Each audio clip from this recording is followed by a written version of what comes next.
Hello, welcome to the weekly Spoilertastic weekly comic review. My name is Carrie Quinn, and I am the OUG.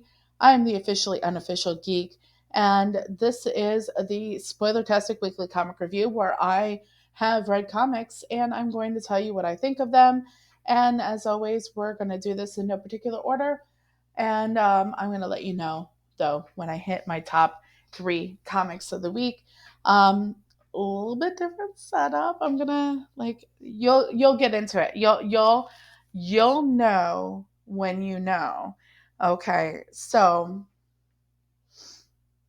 alrighty. So anyways, real quick, I want to take a moment to congratulate another channel here on reaching 1,000 subs.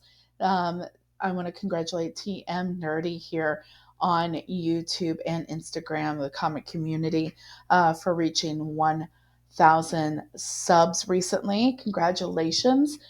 He is a friend of the channel and he is a supporter of the channel as well. So I wanted to go ahead and make sure to throw that out there for him. Congratulations. And here's to 1,000 more and more and more and more and more. Yeah. Anyways. Um, so guys, welcome to the Spoilertastic comic review. I'm going to go ahead and just jump right into these comics. As always, if you're new here, please, if you like what you see, like, subscribe, share with your friends. Hit that notification bell just so that you don't miss anything that we put out here. I do comic reviews monthly, movie, TV, um, pop culture commentary, and also book reviews and author type content. But let's go ahead and get into why you're here. As always, I try to do these as for as spoiler light as possible, but I do go ahead and call this the Spoilertastic weekly review because, um, as always, just to wet your whistle just a little bit, I might throw a little tidbits about what happens in the books, but I try to keep it at a minimum so that you don't have anything really all that spoiled and you can run to your local LCS and pick up a copy or however you read your comics. Let's go ahead and get right into it. We're going to start with Green Lantern number 7. Let's take a look at that team here. We've got Adams, Tomasi, Noelfan, La Fuenta, oh my goodness, Fajara Jr., and Bond Villain. So basically, what we've got going on here is we have a little bit of a flashback kind of explaining the ending of the last issue. In the last issue, we find out that a good friend and member, well-known member of the Green Lantern Corps, has been deceased. He's no longer with us. So this issue is kind of taking a step back and saying, okay, so we're going to explain it all for y'all. And this is how this happened. And this is why we're in the position that we're in right now. So basically, this entire issue kind of takes that step back and was like, okay, now let me explain. um, Emotional issue, sad issue, kind of carrying on the fact that it was kind of a little bit of a sad moment last month, the last issue with Green Lantern at that end, getting that news that this particular character is now deceased. Um,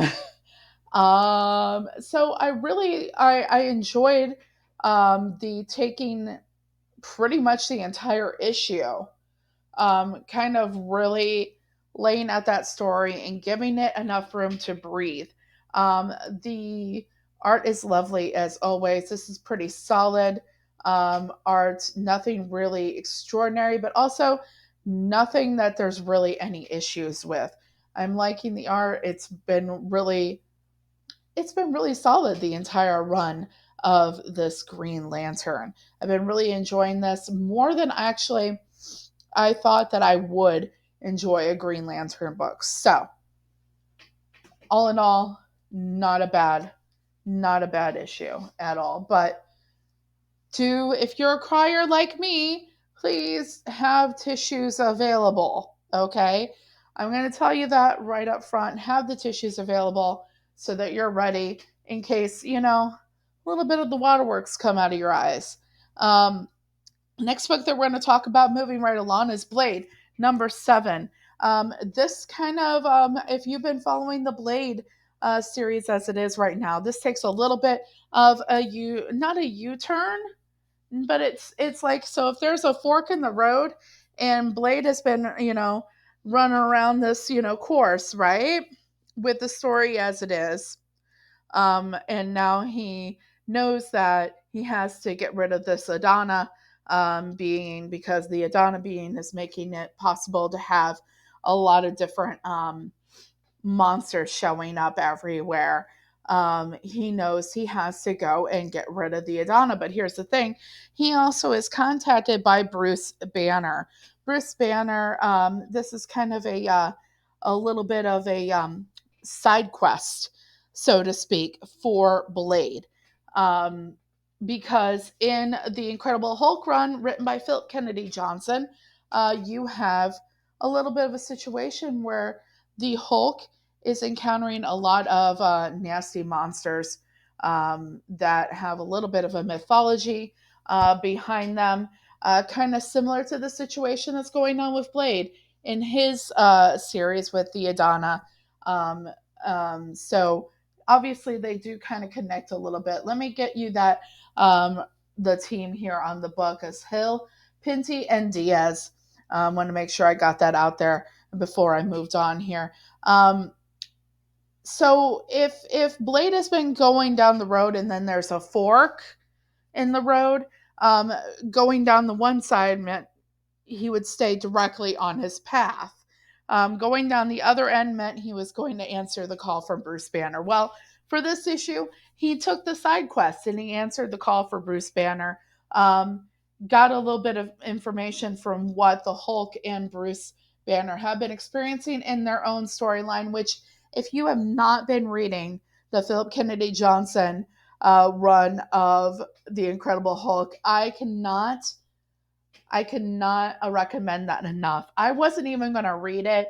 I was convinced to read it by my boyfriend, Bizarro Fett, as you might have heard him on our What's Happening show. He convinced me to read it. I had other people come in and say, yeah, you know what? He is right. You need to read this.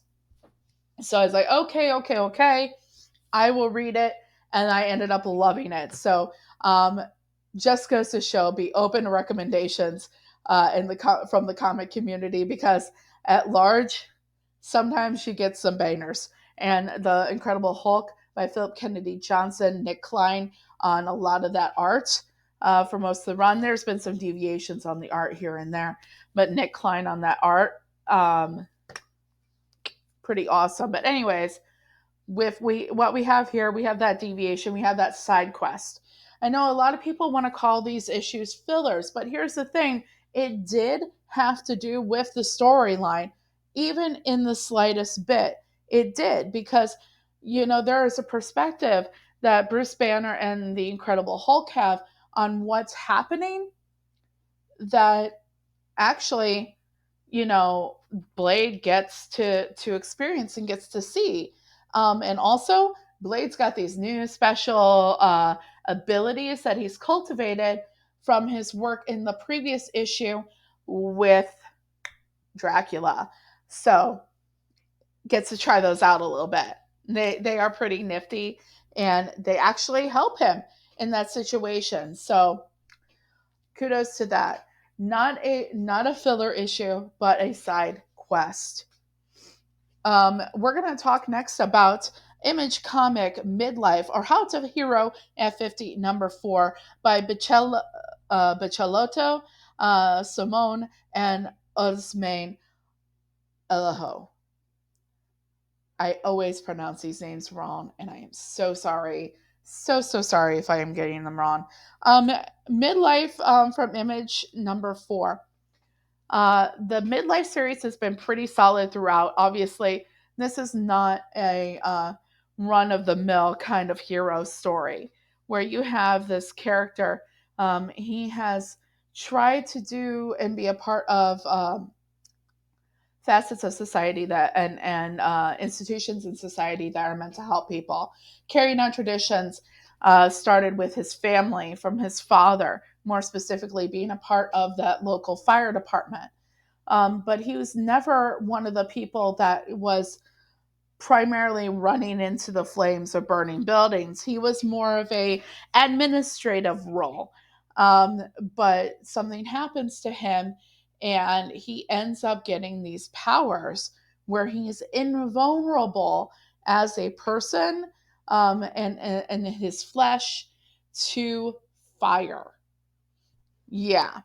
So um, right now in this issue, we've got a part of the story where there's some government agencies that have been unknown to him prior to now that are kind of tailing him, and he has one of the members in his he's holding one of the members because they tried to kill him. Let's be real, they tried to kill him, and he's trying to get what they are trying to get at him for. And also, she's also pretty defensive because, well, she's being held against her will. But, it's one of those, like give and takes, like you shot me, you tried to kill me, you've been stalking me, and I'm going to hold you and figure out what the hell's going on until I feel safe letting you go. That's kind of the situation that we're in right now with this book. Little bit of a cliffhanger, a little bit of a drop of information right at the end, um, had me kind of sitting there and being like, okay, so is this okay? Wait, I had to go read that again, a couple times, just make sure I read it properly. Um, as a whole, maybe this whole process could have been sped up a little bit more, but I understand how they wanted to take their time getting to that point. They wanted to make it so that it was the end of the issue, so that when you're coming back for issue 5, you're coming back for issue 5, because you have that hook at the end. um, but there's kind of like some side plots that are happening that kind of get lost in the whole um, frame up of how things are presented in the book, that wish might have been a little bit easier to get, or might have been a little bit easier um, to give them the importance that they probably should have, where it gets kind of lost. There's a whole sequence in the beginning of the book, beginning of this issue, that's kind of a flashback, and that flashback really ends up kind of being um, something that I'm not sure I get its pertinence to the story overall. Okay. Maybe it's one of those things that's going to pay off later. And then I might change how I feel about this issue as a whole. But all in all, it wasn't wasted time. Um, but those first few pages, I feel like maybe, unless they pay off later in another issue, probably weren't all that necessary, to the understanding of the story and what's happening to this main character. But, anyways, we'll see. Maybe they'll pay off later. Maybe I'm getting ahead of myself. Maybe I'm getting ahead of the writers. So let's see what happens. Overall, midlife from Image has been an enjoyable experience no matter what. But let's talk about Action Comics, Superman Action Comics 1061. We got this first issue with Jason Aaron, Timms, and Locus. We got that cover done by John Timms. Look at this. That is some good Superman cover right there. Let's talk about this issue. Um, I know that Jason Aaron's is really quite popular, of a writer over in Marvel. I know that a lot of people have been very happy with a lot of Jason Aaron's work on Marvel. And believe me, back in the day when Jason Aaron did the whole Jane as Thor, Jane Foster as Thor whole thing, I was a fan. I was happy with that. I was very into that. When he did that, that was pretty top notch. I really enjoyed that. So, um, and Batman Offworld hasn't been exactly exciting and a happy place for me, but I understand why people like it as it is. And that's also another one that Jason Aaron has been doing now with DC. Now that he's doing some books for DC, and he's not necessarily just a known as just a Marvel writer. However,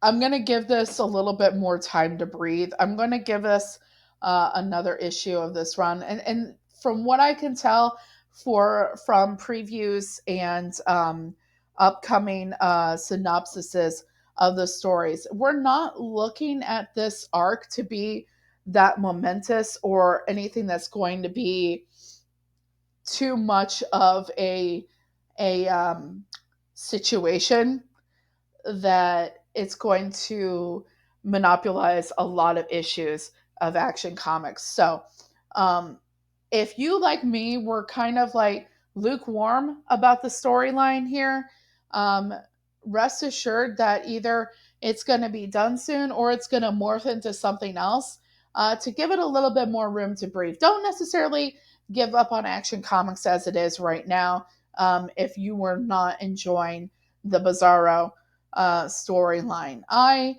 found it a little bit okay. Um, I was not.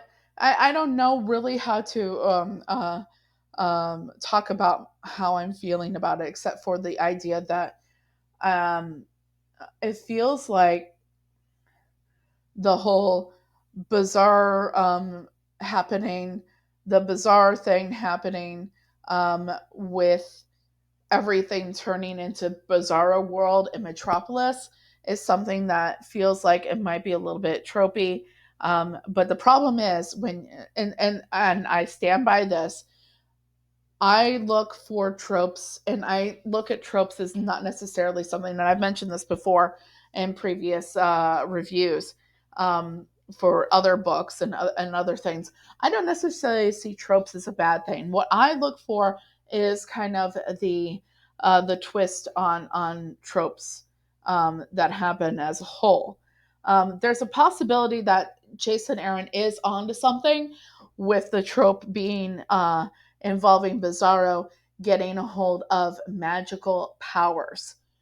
That might be something to look at. That might be something that brings us from just okay to something spectacular in the next couple issues to come. So we'll be taking a look at that, and we'll be working with it. We'll be looking at it. I'm not giving up on it. I think that Jason Aaron has proven himself as a writer enough that I'm gonna give him that benefit of the doubt, even though I felt kind of lukewarm to this issue. That I'm gonna give it some room. I'm gonna give it some room to breathe, and I think that if you are kind of in the same boat I am, give that some room to breathe, because I think maybe that twist on the trope is going to work out to the reader's advantage, the reader and the storyline's advantage.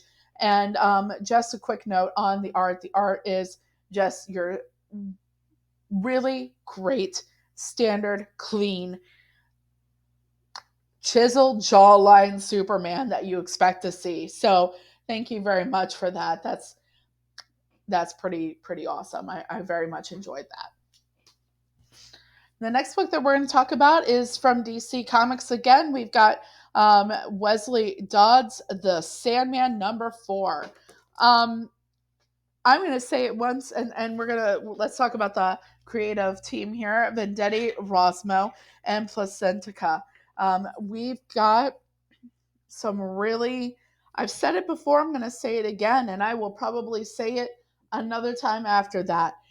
I was not a fan of Riley Rossmo's art until this right here. I think I've always said, like, while I wasn't a fan of the art, it was mostly because of its placement, where and what books he was working on. Honestly, I think that this book, and you putting that really cool cartoony art on a book, it needed to find the right place. I was feeling like the place for it was not Harley Quinn, the place for it was not Tim Drake, the place for it is right here. This is pretty freaking awesome. I am really enjoying DC Comics as a whole, going there with the Golden Age revamping, the Golden Age revival that they've been doing. I'm so into it. I very much, I'm kind of one of those people that you either get two kinds of people. You seem to run into two kinds of people, and those two kinds of people in regards to anything from the Golden Age are either they hate it or they like it. And they like it for the cheesiness that it is. And I am one of those people. I am one of the people that likes it for the cheesiness that it is and the fact that it was basically our building blocks for comic superhero society as it is. And I love the little bit of revamp and re-entry and revitalization of some of these golden age heroes and silver age heroes that we're getting from DC lately. We've got it with Sandman. We've got it with Alan, the Green Lantern. We've got it with you got Jay Garrick, the Flash. I'm not reading the Flash, but I heard it's really good. I'm just gonna say that, but I am reading the Alan Scott Green Lantern, and whoa, buddy, that is some fun. I really enjoy that one, and I really enjoy the Sandman. I love how this art is just absolutely top notch. The storyline's great. Vendetti is writing a great story here about a noir story that is based on trying to figure out who has those notebooks, who is wanting the failed ideas and experiments of Wesley Dodd. And the reason why Wesley Dodd feels that they are failed is probably the reason why whoever has that notebook wants those formulas. So that's what we've got going on here. And it's so great, so much fun. And I'm loving this art with this story. It's so amazing. If you're not reading Wesley Dodd's Sandman, give it a shot. We're only 4 issues deep. Get thee to their LCS, get those other 3 issues, get the fourth one, get into it, see where you go from there. If you dig it, you dig it. If not, you can blame me.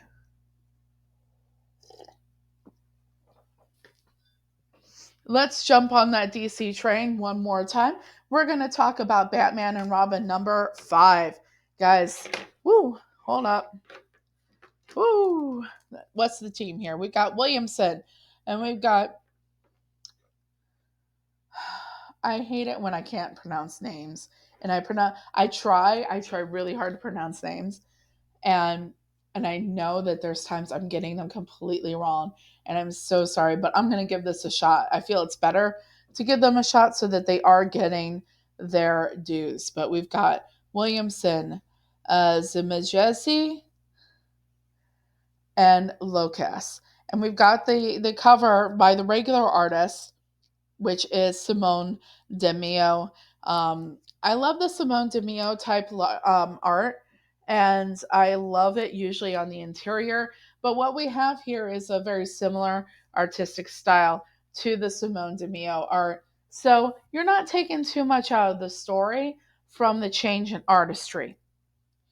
Um, the writing, the storyline, continuing at the pace that I think it needs to. We're getting a little bit of a situation of what would happen if Damian Wayne just was going to high school. Okay. Um, which is really great. We have him trying to utilize the detective work and the detective qualities that his father has tried to teach him and that he has learned throughout the years, his skills that he's learned from his father, working with his father Batman, and his skills that he learned early in life from the League of Assassins. And it's going well so far. It's pretty cool, and he's getting his senses triggered, and then he's following them, I believe, in the right direction.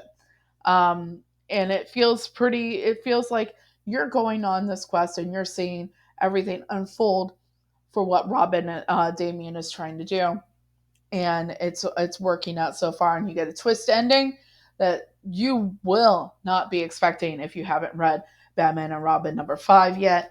A little bit of a twist ending. Somebody is possibly going to be at play soon that you were not expecting. I guarantee you, you will not have expected that, and it's interesting and a lot of fun. So what we're going to do now is we're going to shift into our top 3. So shifting to our top 3, we do these in no particular order, um, but they are the 3 best that I feel we had this week from comics, at least that I read. So the first one we're going to talk about is we're going to talk about number 4 from the Image Skybound team. We've got Daniel Warren Johnson, Mike Spicer on Transformers. Number 4, high impact, exciting, high impact, exciting, and fast paced, to the point where and this is going to be one of those things where you're going to find out, especially if you happen to, if you've been here, if you're new to my channel, if I'm turning the page and it's over, and I'm bummed that it's over and I want to read more, that's a sign of a good book. If you feel like you're reading it and it's way going by way too quickly and you want more at that end, that's a sign of a good book. That's a sign of an exciting book, of a fun book. And that's what I love. And that's what you read comics to get. You read comics to get fun books and fun storylines. And in particular, when it's dealing with Transformers in this whole Ergen universe from Skybound and Image, you're looking for it to make you feel like you're a kid. Especially if you're a kid like me that grew up watching Transformers, G.I. Joe, all those things. Um, you're looking for it to make you feel like a kid again.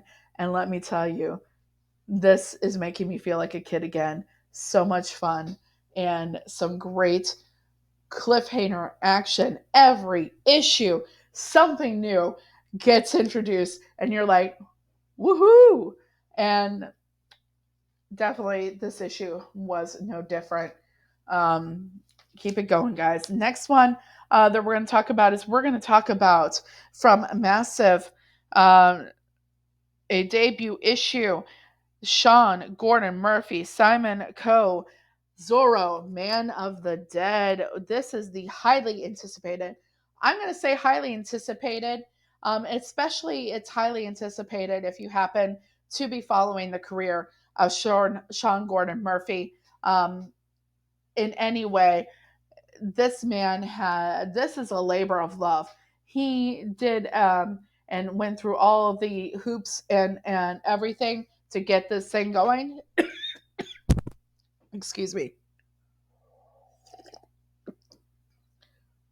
Including launching a very successful Kickstarter campaign to get this moving, to get this going, to get this to the goalpost with this first issue. A lot, especially if you follow him on Instagram, which I totally recommend, because he will sit there and he will post pictures of his progress and his art. And it's really cool to see things that you've seen on Instagram showing up in a book. As little previews on Instagram showing up in a book, like I did today when I read Zora. So much fun reading this book. It is a reboot, a revitalization of the story, placing it in modern times. There is a really cool, souped up El Camino that I know my boyfriend was probably really excited to see because he likes El Caminos. Um, but um, what you have is the idea of Zorro being not only a legend that's almost a couple hundred years old, but being Zorro is something that's passed down generations, and you get the whole idea of um, the particular Zorro of the story having been um, the boyhood victim and becoming a boyhood orphan. Very similar to Batman, which is really interesting if you know the origin of Batman at all. Um, there's some really cool connection there. That's a lot of fun. And I, as a little girl, used to watch one of the many versions of Zorro on TV.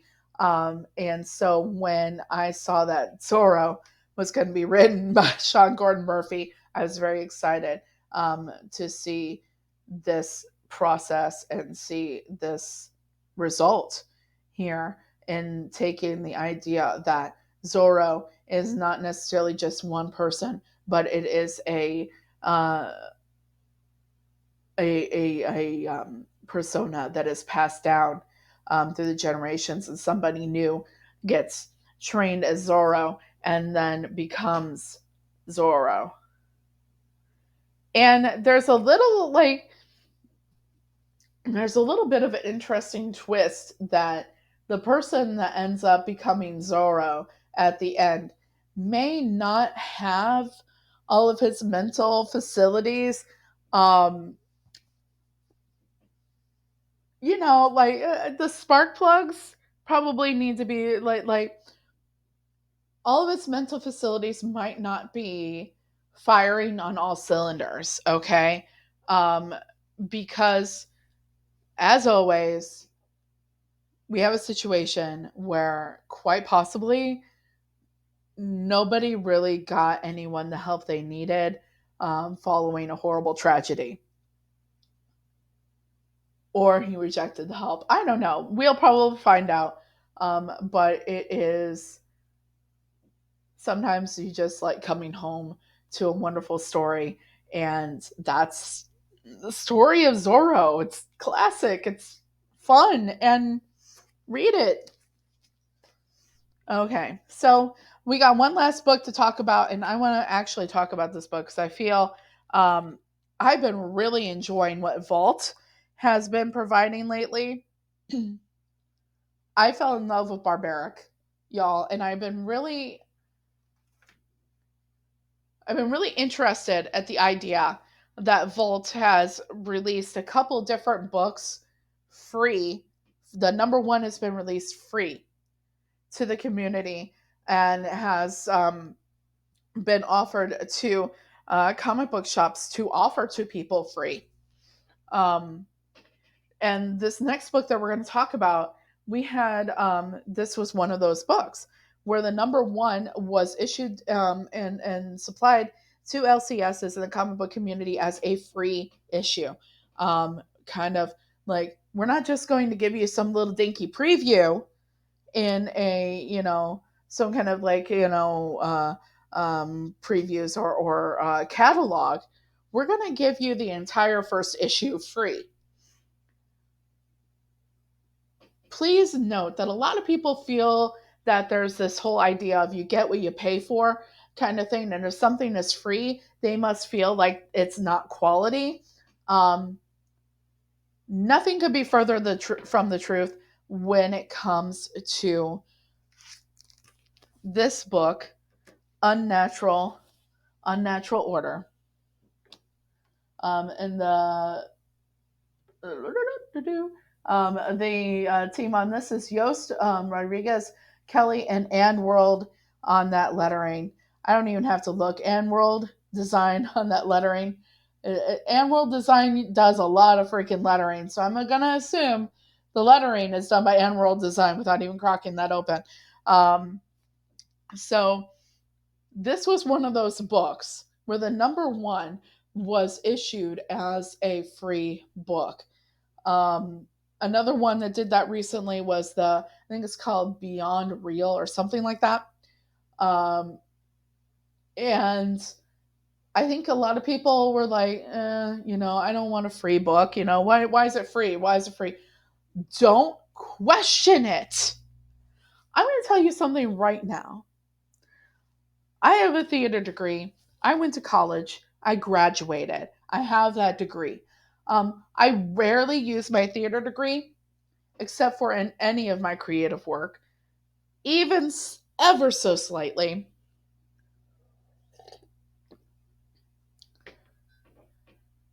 And I'm going to tell you one very important lesson right now. Very important lesson I learned in college. One, you memorize your social security number pretty quickly. Two, the most important thing I learned is somebody is offering you something free, you take it. If somebody is offering you something that you could potentially enjoy, that could potentially, enrich your life, like literature, quite simply, yeah, it's comic book. It's not typically considered fine literature, but it should be. I'm going to tell you that right now. It should be in some cases.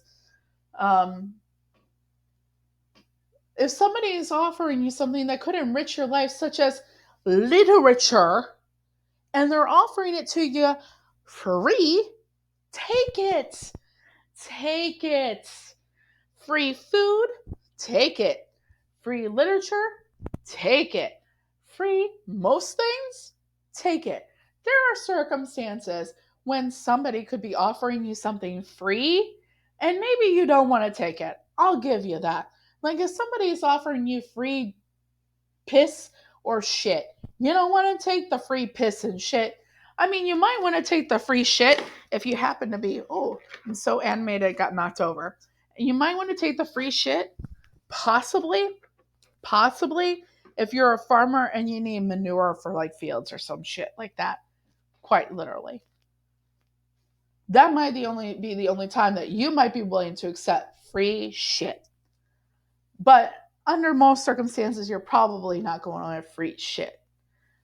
But free literature, free food, most circumstances, when someone is offering you something free, take it.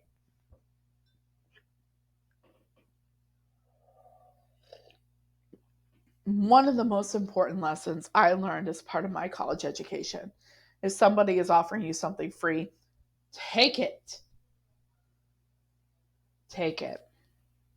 And you want to know why? Because sometimes you end up with something like this Unnatural Order. Guys, that first issue was worth it. If you haven't read it, go see if your LCS has any more copies of it, because that was pretty killer. And it had a nice little ending that wet your whistle so much that it made me want to get this. Number two, where we get an explanation.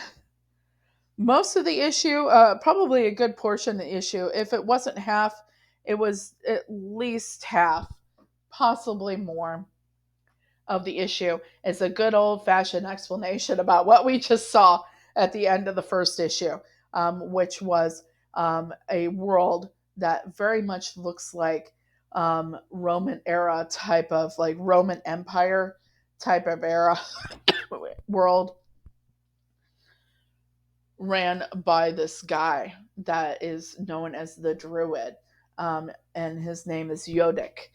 And you get an explanation when when the people that are the opposition team, that are trying to fight Yodik, they are looking for the prisoner. When they come across the prisoner, they find out that the prisoner Mind you, the setting for this book is very much similar to what you would have seen like during the Roman Empire, possibly, or even before that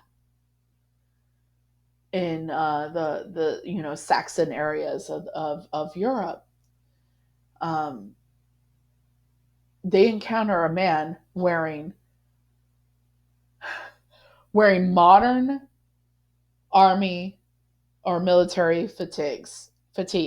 Okay, modern military fatigues. He is the prisoner, and you find out his name is Murphy, and you get an explanation about why he's there and what he knows about Yodick and all that. And you find that Yodick um, and him have interacted directly.